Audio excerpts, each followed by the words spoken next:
This is your 28storms.com tropical update for Saturday, November 19th.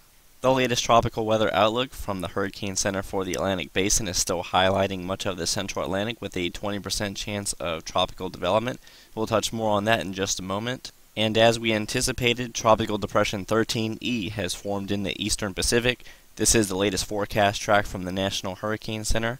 They show it continuing to move toward the west-northwest away from land, so this will not be a threat, although it will more than likely become a tropical storm within the next 24 hours, and they even have it peaking out as a borderline Category 1 hurricane by 10 a.m. on Wednesday. Here are the latest model tracks, and all of them take this system safely out to sea, and the intensity forecasts are in general agreement with the official track, or the intensity forecast of taking this toward a moderate or strong tropical storm, and the HWRF is rather aggressive by taking this up to a borderline Category 2 hurricane, but that seems rather unlikely, at least at this time. The main reasoning behind the Hurricane Center's decision to upgrade this system to a tropical depression was the latest ASCAT satellite pass taken within the last few hours. It shows a closed surface circulation with maximum sustained winds of 30 knots just to the north of the center.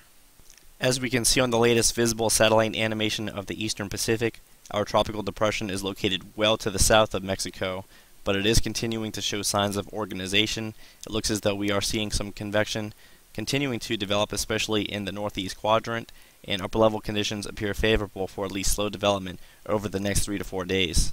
Tropical Depression 13E is likely to remain on a west-northwest heading due to the fact that there is a mid to upper level ridge located over mainland Mexico, and that is going to continue allowing the storm to stay away from the shore.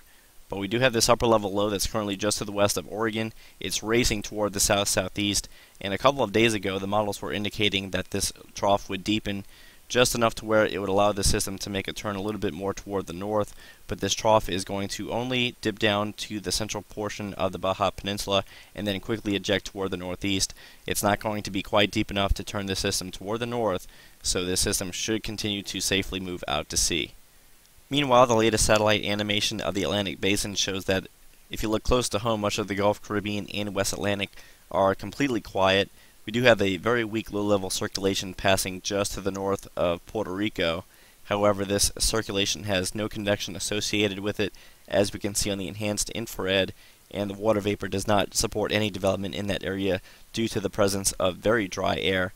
But as we look a little bit more toward the east, we can still make out the presence of a very weak upper level low, and just to the east of there we have a lot of southwest vertical wind shear, but there is a surface trough, and that is the main reason why we have so much convection extending from just to the east of the Lesser Antilles northward all across much of the central Atlantic. There are no signs of a surface circulation or distinct area of low pressure developing along the surface trough just yet. However, the models continue to indicate that this will be an area where tropical cyclogenesis, or at least subtropical development, very well could occur, but more so in the medium range, so we're not expecting anything to develop from this overly fast. We are now looking at the latest 12Z model guidance, beginning with the GFS, and sure enough, it is developing an area of low pressure along that surface trough before it gets recurved out toward the northeast by a mid to upper level trough, and we can see our system in the eastern Pacific leaving the frame as we go into day 7. We are now viewing the 12Z run of the CMC model, and much like the GFS, it is showing development in the Atlantic. The one key difference is that it keeps the area of low pressure lingering around south of 30 degrees north, which could allow it to strengthen a little bit more than otherwise indicated, but this very well could be an erroneous solution. And the GFS was somewhat alluding to the possibility of a second tropical disturbance trying to get its act together in the eastern Pacific by day 5. The CMC is showing the same general feature, but this is rather far out, and we will just keep an eye on later model cycles to see if the models show this consistently. The developing system in the Atlantic will have an outside chance of becoming fully tropical if it can form and persist to the south of 30 degrees north latitude, where sea surface temperatures still support some tropical development. However, it will become more baroclinic as it moves off toward the northeast.